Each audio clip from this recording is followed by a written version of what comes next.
Hey guys, how's it going? It's 8-Bit Eric. Welcome back to the channel. Today we're going to talk about the PS5 again. It seems that PS5 everywhere ever since Wednesday when they revealed the price, the release dates, the launch dates, the pre-orders happened, and CEO Jim Ryan has basically divulged in a lot of information since Wednesday. And they talked about a lot of things. They answered a lot of questions, clarified everything from backwards compatibility to whether they're going to have Game Pass type of subscription services. And it's been a lot of information to dissect and talk about. And just one video doesn't do enough. So I'm trying my best to keep up with this. I hope you guys are enjoying the content. If this is your first time coming to the channel, feel free to hit that subscription button.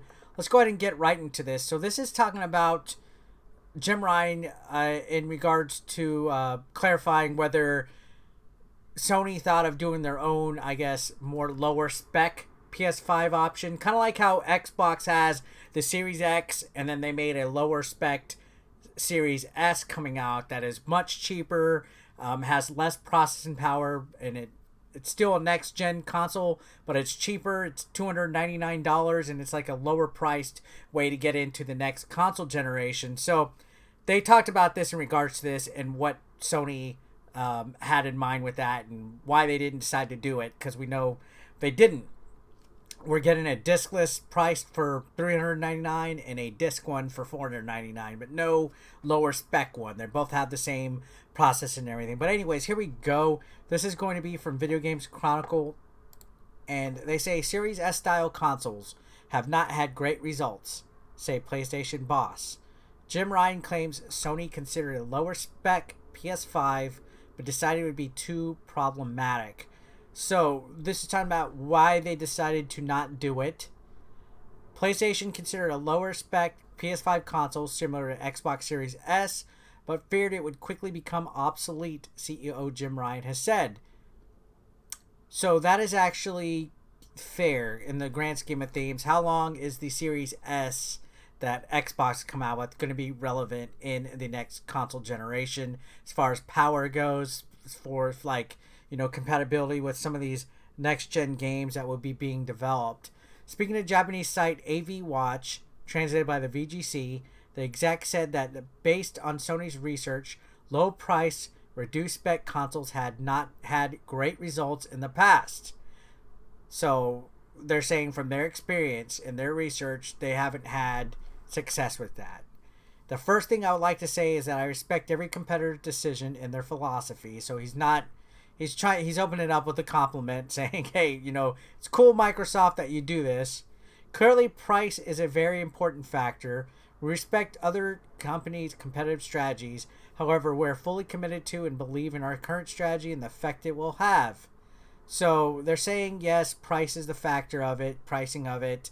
It's a competitive strategy that we can respect, but we're fully committed to the current strategy. So they're putting all their eggs in one basket of having just one type of spec of PlayStation 5, which is fair in my opinion. I've kind of questioned the reasoning behind the Series S as well.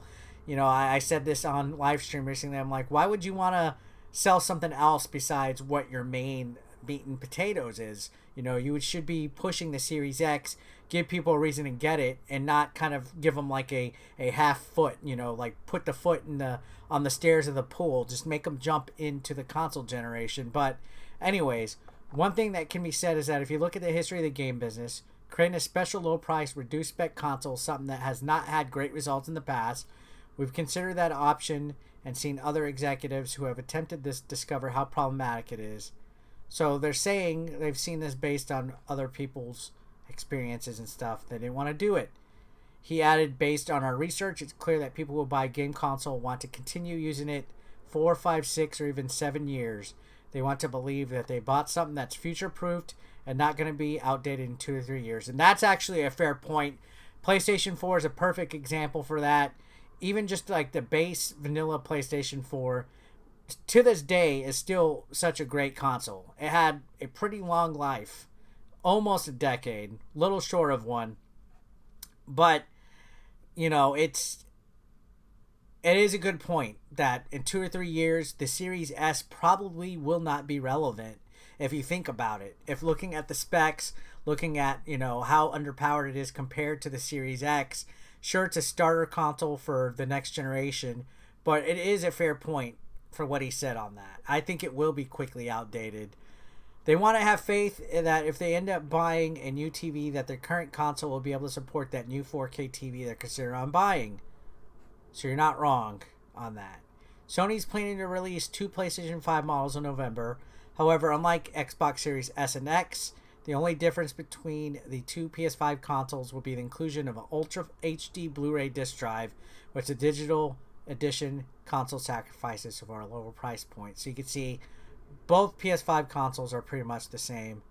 It's just missing, you know, the disc space.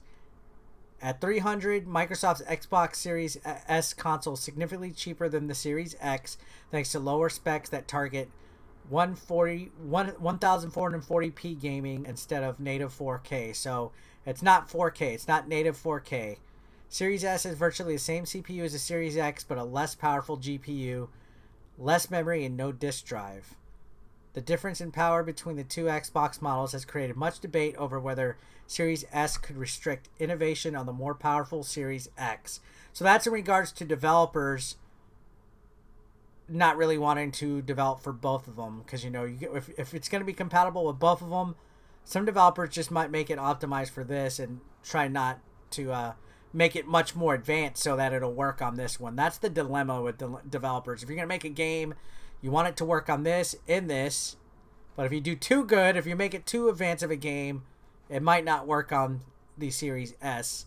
That's the dilemma that I've read recently. So this is all fair points, honestly. I can see why Sony didn't choose to do it. I think it's a good decision. Honestly, I see no point in the Series S. Sure, it's cheaper. It's a more viable option for people that are on a budget. It's going to be competitive against the Switch. That's for sure as far as price goes.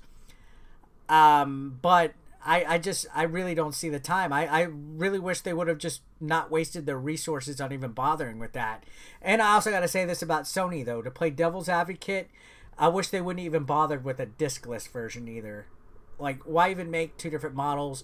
I know digital, it's the digital age, but why even bother with an all-digital console? You can see retailers aren't getting a lot of stock of the digital-only consoles.